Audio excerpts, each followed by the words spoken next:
AP రాజకీయం వరదల నుంచి మెల్లిగా మెడికల్ కాలేజీలు, మెడికల్ సీట్ల వ్యవహారం వైపు టర్న్ తీసుకుంది. మెడికల్ సీట్లు వద్దంటూ నేషనల్ మెడికల్ కౌన్సిల్ ఎన్ఎంసీకు ఏపీ ప్రభుత్వం లేఖ రాసిందని, పేద విద్యార్థుల ఆశలపై నీళ్లు చల్లిందని వైసీపీ ఆరోపిస్తోంది. తాజాగా వైసీపీ అధినేత ఏపీ మాజీ సీఎం వైఎస్ జగన్ కూడా ఇదే వ్యవహారంపై ప్రభుత్వాన్ని నిలదీశారు. వైద్య విద్యా విధానంలో వైసీపీ తీసుకొచ్చిన సంస్కరణలను కూటమి ప్రభుత్వం నీరుగారుస్తోందని విమర్శించారు. రాష్ట్రానికి ఎంబీబీఎస్ సీట్లు వస్తుంటే సంతోషించాల్సింది పోయి అవసరం లేదంటూ సీఎం చంద్రబాబు కేంద్రానికి లేఖ రాయటం చాలా దారుణమని అన్నారు జగన్. ప్రజారోగ్య రంగాన్ని బలోపేతం చేసే బృహత్తర యజ్ఞానికి భంగం కలిగించటం అత్యంత హేయం, దుర్మార్గం అంటూ మండిపడ్డారు. కొత్త మెడికల్ కాలేజీలు, ఎంబీబీఎస్ సీట్ల కోసం పక్క రాష్ట్రాలు కేంద్రం చుట్టూ ప్రదక్షిణలు చేస్తున్న తరుణంలో మన రాష్ట్రానికి వచ్చిన సీట్లను తిప్పి పంపించటం ఏ తరహా పరిపాలనకు నిదర్శనమని నిలదీశారు. నాణ్యమైన విద్య, వైద్యం ప్రజల హక్కు అని, వాటిని ప్రజలకు అందించటం ప్రభుత్వాల ప్రాథమిక బాధ్యత అని గుర్తు చేశారు జగన్. ఆ బాధ్యతల నుంచి రాష్ట్ర ప్రభుత్వం తప్పించుకోవాలని చూస్తోందని విమర్శించారు. రాష్ట్రంలో ప్రతి పార్లమెంటు నియోజకవర్గానికి ఓ మెడికల్ కాలేజీ లక్ష్యంగా తమ ప్రభుత్వ హయాంలో 17 కాలేజీల నిర్మాణం మొదలుపెట్టామని, గత విద్యా సంవత్సరం 5 కాలేజీల్లో తరగతులు కూడా ప్రారంభించామని, దానివల్ల అదనంగా 750 సీట్లు రాష్ట్రానికి వచ్చాయని గుర్తు చేశారు జగన్.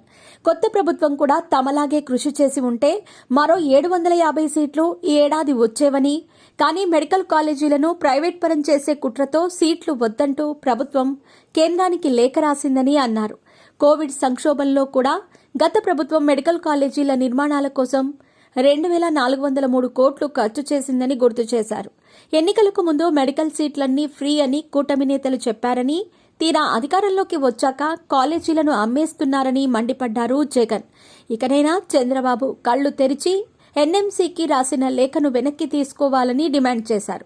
మీకు చేత కాకపోతే చెప్పండి, మేము అధికారంలోకి వచ్చాక పూర్తి చేస్తామంటూ ఘాటు ట్వీట్స్ వేశారు జగన్.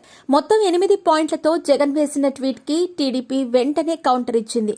బెంగళూరు నుంచి ట్వీట్ వేసిన పులివెందుల ఎమ్మెల్యే గారికి ఇదే మా సమాధానం అంటూ వెటకారం చేసింది. ప్రతి నియోజకవర్గానికి మెడికల్ కాలేజీ ఉండాలనేది కేంద్రంలోని ఎన్డీఏ ప్రభుత్వ విధానమని, ఆ విషయంలో జగన్ బిల్డప్లు ఆపాలని కౌంటర్ ఇచ్చింది. పక్క రాష్ట్రం తెలంగాణ 17 మెడికల్ కాలేజీలకు అనుమతులు తెచ్చుకుంటే అవినాష్ రెడ్డి బెయిల్ కోసం సాగిలపడి కేవలం 5 మెడికల్ కాలేజీలు చాలు అని చెప్పి జగన్ రాష్ట్రానికి శాపంగా మారారని ట్విట్టర్లో బదులిచ్చింది టీడీపీ.